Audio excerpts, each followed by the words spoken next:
అందరికీ నమస్కారం అండి. ఈరోజు మనం పర్యాయ పదాల గురించి తెలుసుకుందాం.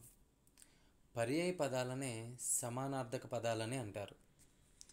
అంటే వేర్వేరు పదాలకు ఒకే అర్థం కలిగి ఉంటే ఆ పదాలన్నింటినీ పర్యాయ పదాలు లేదా సమానార్థక పదాలు అని అర్థం.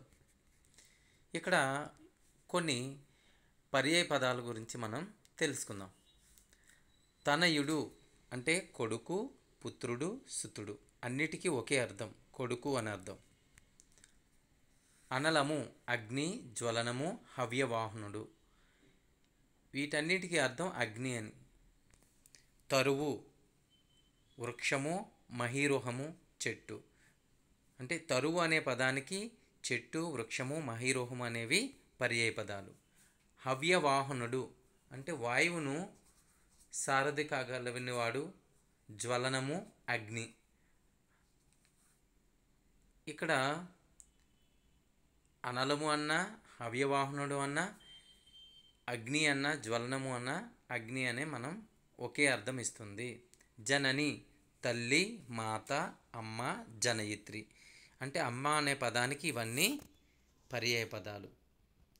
అలాగే ఎలుక, మూషికము, కనకము. ఇక్కడ క ఒత్తు క. అలాగే మూషికము అంటే అన్నాదులను దొంగిలించేది అనేది వ్యుత్పత్తార్థంలో కూడా మనకి వస్తుంది. తరువాత పక్షి అంటే ఖగము, విహంగము, పులుగు. తరువాత జనకుడు తండ్రి, పిత, అయ్య, అప్ప, నాయన. అంటే నాయన అన్న, కొంతమంది కొన్ని ప్రాంతాల్లో అప్ప అంటారు, కొంతమందిలో అయ్య అన్న, పిత అన్న, తండ్రి అన్న, అన్నిటికీ అర్థం ఒకటే, తండ్రి అని. ఋషి ముని అంటే ఋషి, తపస్సి, మౌని. మౌనాన్ని దాల్చినవాడు ముని అని అర్థం వస్తుంది. అదేవిధంగా భీతి అంటే భయము, త్రాసము అని. మూడు పదాలకి ఒకటే అర్థము, భయము అని. భీతి అన్న, భయము అన్న, త్రాసము అన్న ఒకటి. తర్వాత బిలము. బిలము అంటే రంధ్రము, కన్నము. అలాగే బొరియా అని కూడా అనొచ్చు. బిలము అన్న, రంధ్రము అన్న, కన్నము అన్న ఒకటే. నయనము అంటే కన్ను, నేత్రము, చక్షువు. తరువాత వాయువు గాలి, మారుతము, గంధవాహనము. అంటే గాలికి పర్యాయ పదాలు ఏంటంటే వాయువు, మారుతము, గంధవాహము. అంటే ఆ సుగంధ ద్రవ్యాలను అంటే ఏవైతే ఉన్నాయో వాటిని మనం అత్తరు ఇలాంటివి రాసుకున్నప్పుడు గాలిలో వెదజల్లుతాయి కాబట్టి వాటిని మోసుకు వెళ్ళేది గాలి కాబట్టి అందుకే గంధవాహము అని కూడా అంటారు. మాంసము అంటే ఫలలము, అమిషము, నంజుడు. తరువాత ముఖము అంటే వందనం, మోము, అననం. పుణ్యం ధర్మం, సుకృతం, శ్రేయం. గగనము ఆకాశము, అంతరిక్షము, అంబరము. అంబరము అనే పదానికన్నా గగనము, అంబరం ఇచ్చి గగనము, ఆకాశము, అంతరిక్షం అని కూడా చెప్పచ్చు. లేదా ఆకాశం ఇస్తే పర్యాయ పదాలు ఏంటంటే అంతరిక్షము, అంబరము, గగనము. అంటే ఆ 4 పదాల్లో ఏ పదం ఇచ్చినా మిగిలిన 3 పదాలు దానికి పర్యాయ పదాలు అవుతాయి అన్నమాట. బ్రహ్మ దాత, విధాత. తర్వాత నాదుడు పతి, భర్త, మగడు. వాతం వాతులము, గాడ్పు, వాయువు, అనిలుడు. జలది కడలి, అర్ణవము, సముద్రము. అలాగే మేఘం పయోధి, పయోదరము, జీమూతము, అంబుదము. నివాహం బృందం, సమాజము, గుంపు. మృగం పశువు, జంతువు. అంటే మనం అప్పుడప్పుడు అంటూ ఉంటాం, రే మృగంలా ప్రవహిస్తున్నావు అంటే నువ్వు ప్రవర్తిస్తున్నావు ఏంటి అంటావు. అంటే మృగము అనే పదానికి పశువు, జంతువు అనే అర్థాలు ఉన్నాయి ఇక్కడ. తర్వాత వాన జడి, ఆసారము, వర్షము. కులాయము పక్షిగూడు, నీడము. దివి ఆకాశము, గగనము, నభము. అలాగే వెల్లువ ప్రవాహము, స్రోతస్సు. పృథివీ భూమి, ధరణి, అవని. భువనము లోకము, జగము, ప్రపంచము. అరణ్యము అడవి, వనము, విపినము. ఇంద్రుడు, శుక్రుడు, సచీపతి, సహస్రాక్షుడు. కేసరి అంటే సింహము, హరి మృగేంద్రము అంటే మృగాలకు ఇంద్రుడు అని అర్థము, సింహము అడవికి రాజు. కలాపి నెమలి, మయూరము. నగం అద్రి, పర్వతం. నీహారం మంచు, హిమం. అపదేశం కపటం, వ్యాజం. తెరువు దారి, బాట. కులకాంత కులస్త్రీ, కులపాలిక. కి అంటే కోపం, అలుక. శైలము పర్వతం, అద్రి. బ్రహ్మ కినుక అంటే కోపం, అలుక. ఇక్కడ ప్రింట్ పడలేదండి. కినుక అంటే కోపం, అలుక అని అర్థం. అదొకటి చూడండి. శైలము పర్వతం, అద్రి. బ్రహ్మ దాత, పద్మభవుడు. అద్రి పర్వతం, నగం, శైలం. దాత బ్రహ్మ, విధాత ప్రజాపతి. సీతాద్రి హిమాద్రి, హిమాలయ పర్వతం, సీతానగరం. పయోధి అంటే ఆంబోధి, సముద్రం, వారధి, సాగరం. కూలంకష నది, జరి, స్రవంతి. కాయం శరీరం, దేహం, మేను, తనువు. ఉదకం నీరు, జలం, వారి. ఆకాశము నభము, గగనము, నింగి. పర్వతము అద్రి, నగము, గిరి, అచలము అంటే చలనము లేనిది అని అర్థం. శిరము తల, మస్తకము, శిరస్సు. కేలు హస్తము, చేయి, కరము, పాణి. నిక్కము నిజము, వాస్తవము, యథార్థము. నిక్కము అంటే నిజం కదా. నిజము అనే పదానికి చూడండి, వాస్తవము, యథార్థము ఇవన్నీ కూడా దానికి పర్యాయ పదాలు అన్నమాట. అన్నింటికి ఒకటే అర్థము. నిక్కమన్నా నిజమే, వాస్తవం అన్నా నిజమే, యథార్థం అన్నా నిజమే. అదేవిధంగా గాలి వాయువు, మారుతము, అనిలం. అద్రి కొండ, పర్వతం, నగము. మోక్షం ముక్తి, నిర్యాణం, కైవల్యం. వృధా రిక్త, వ్యర్థం, వృధా. శత్రువు అంటే పగవాడు, అరి రిపువు, శత్రువు. అదే పదం మరలా ఉపయోగించడం జరిగింది. శత్రువు అనేదానికి పగవాడు, అరి అని ఇక్కడ పర్యాయ పదాలు ఉన్నాయి. విపత్తి ఆపద, ఇక్కట్లు, విపత్తు, అగచాటు. పర్వతం పబ్బం, పర్వం అంటే పర్వతం కాదు, పబ్బం పండుగ, వేడుక. వేడుక అన్నా, పబ్బం అన్నా, పర్వం అన్నా, పండుగ అన్నా ఒకే అర్థం, పండుగ అని అర్థం. జగము జగత్తు, లోకము, భువనము. రణం యుద్ధం, సమరం, సంగరం. కుట్ర మోసం, కుటిలం, వంచన. కటారి ఖడ్గం, కత్తి, బాకు. నెత్తురు రక్తం, నల్ల. ఆగ్రహము కోపం, కినుక. మీనము చేప, మత్స్యము, మీను. మేషము మేక, అజము. శ్రీ సిరి, లక్ష్మి, ఐశ్వర్యం. మగువ పడతి, ఉవిద, ఇంతి, స్త్రీ. కథనం యుద్ధం, రణం, సమరం.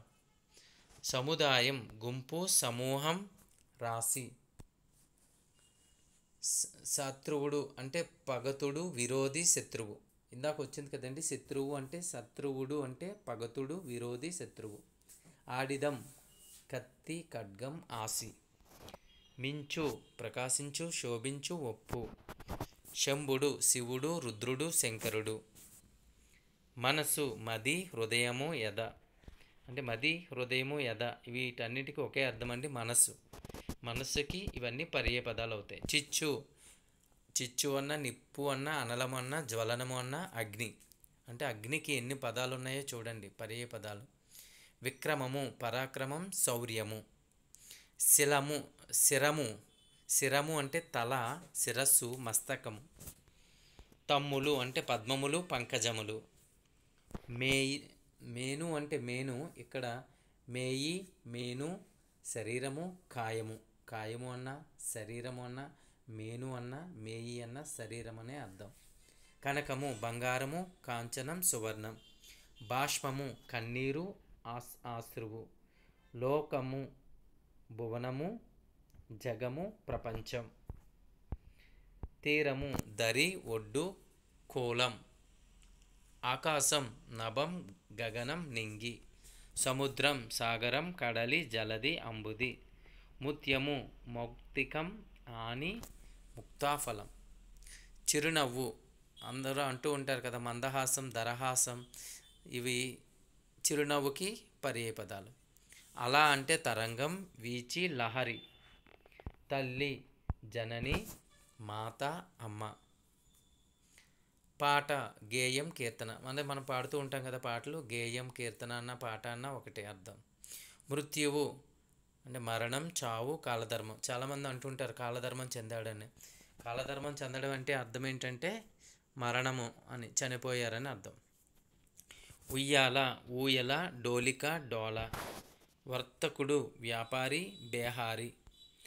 సో ఇవి మనం ఇప్పుడు పర్యాయపదాలు విన్నాం కదండి. ఎగ్జామినేషన్లో, కాంపిటేటివ్ ఎగ్జామినేషన్లో డిఎస్సిలో కానీ అదేవిధంగా జేఎల్ కానీ ఎగ్జామ్ రాసినప్పుడు పర్యాయపదాలు అడిగితే ఈ విధంగా ఉన్నప్పుడు మనం ఏ విధంగా గుర్తించాలో ఒకసారి చూద్దాం. కన్ను, దీనికి పర్యాయపదం. కన్ను అంటే నేత్రం, చక్షువు, నయనం. ఈ మూడు కూడా కన్నుకి పర్యాయపదాలు కాబట్టి చివరి ఆప్షన్ పైవన్నీ. రెండవది సరస్వతి, దీనికి పర్యాయపదం ఏంటి అంటే సరస్వతి అంటే వాణి. వాణి అంటే సరస్వతి. ఇక్కడ నీకి ఈ ఒత్తి ఇవ్వడం మర్చిపోయారు, ఇక్కడ ప్రింటింగ్ మిస్టేక్ ఉంది.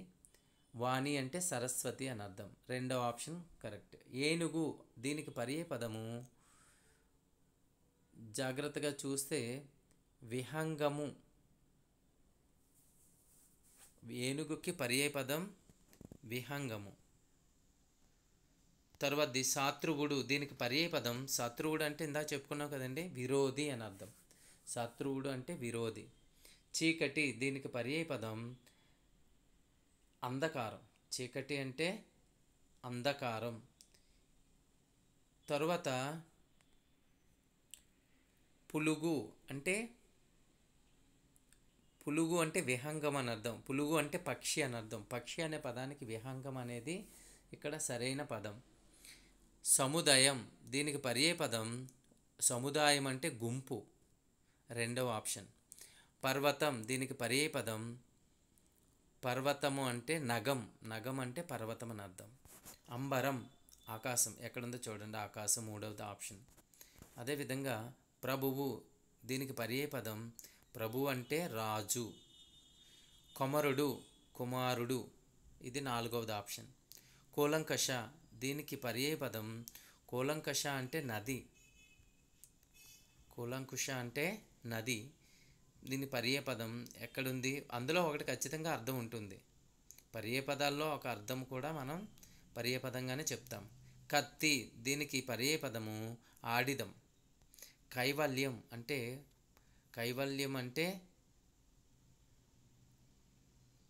ఇక్కడ తప్పిచ్చాడండి, మయూరం అన్న కలాపి అన్న నెమలి. కైవల్యం అంటే మోక్షం. కినుక, దీనికి పర్యాయపదము కినుక అంటే పర్యాయపదం కోపం. నయనము అంటే చక్షువు, నేత్రమన్న చక్షువు అన్న ఒకటే. మయూకము అంటే కిరణం. మయూకం అంటే కిరణం. నివాసం అంటే నివాసము. నివేశం అని ఇవ్వడం జరిగింది, ఇక్కడ కొన్ని ప్రింటింగ్ మిస్టేక్స్ ఉన్నాయి. నివాసము అంటే ఇల్లు. సౌరభం సువాసన. సౌరభం అంటే సువాసన. భ్రమరం అంటే తుమ్మెద, పర్యాయపదం. ప్రజాపతి అని ఎవరినంటారంటే బ్రహ్మ. ఇక్కడ ప్రజాపతి పర్యాయపదం, ఇక్కడ ప్రజాపతి అని దక్షుడు ప్రజాపతి అంటాం కదా, బ్రహ్మ. మగువ అంటే స్త్రీ. క్రింది వానిలో అత్యంతము అనే పదం దేనికి పర్యాయపదం? అత్యంతము అంటే అధికము. అత్యంతము, అధికము అని అర్థం. ఇక్కడ ఆ, దేనికి పర్యాయపదం అన్నాడు? అధికము అనే దానికి అత్యంతము అనేది ఎక్కువని కూడా చెప్పచ్చు అనుకోండి. అగ్ని అనే పదం దేనికి పర్యాయపదం?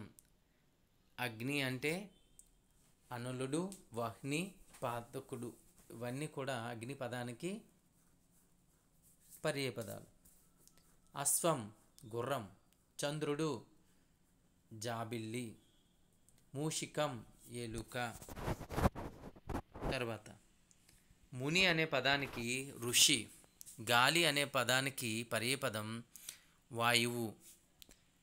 క్రింది వానిలో పుష్పం అనే దానికి పర్యాయపదం సుమము, తామర పువ్వు, కమలం. పైవన్నీ పుష్పాలే కాబట్టి పైవన్నీ ఆప్షన్ వస్తుంది. అర్ధాంగి అనే పదానికి పర్యాయపదం అర్ధాంగి అంటే భార్య.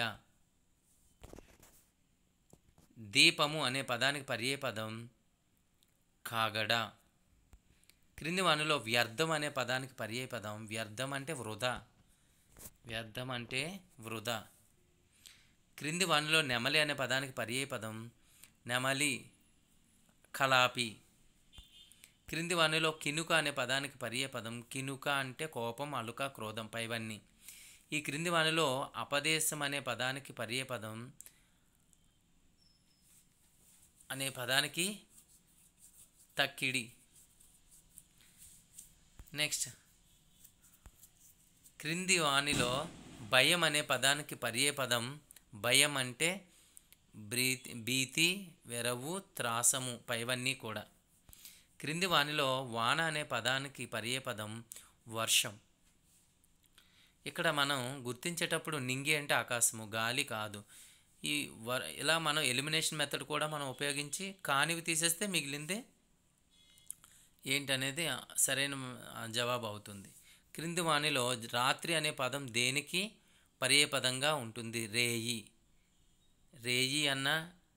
రేయి అంటే రాత్రి. నిషా అన్న రాత్రి. సో రెండింట్లో ఏదైనా మనకి రైటే. లోకం అనే పదానికి పర్యాయపదం ఏది అంటే లోకం అంటే ప్రపంచం. లోకం అంటే ప్రపంచం మొత్తం అంతా.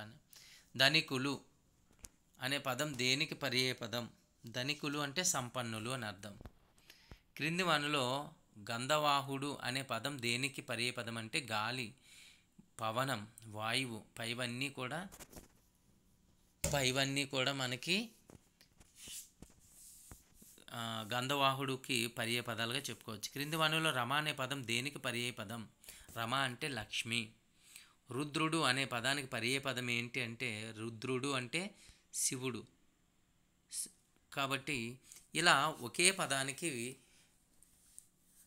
ఒకే అర్థాన్నిచ్చే పదాలన్నీ కూడా పర్యాయ పదాలే చెప్తాము. పర్యాయ పదాలనే మరొక పేరేంటి? సమానార్థక పదాలని అంటారు. కాబట్టి ఇలాంటివి వచ్చినప్పుడు మనం జాగ్రత్తగా గుర్తించినట్లయితే ఖచ్చితంగా అక్కడ మనకి మంచి మార్కులు వచ్చే అవకాశం ఉంది. ధన్యవాదములు. సబ్స్క్రైబ్ చేయండి. మీకు నచ్చితే షేర్ చేయండి. Thank you very much.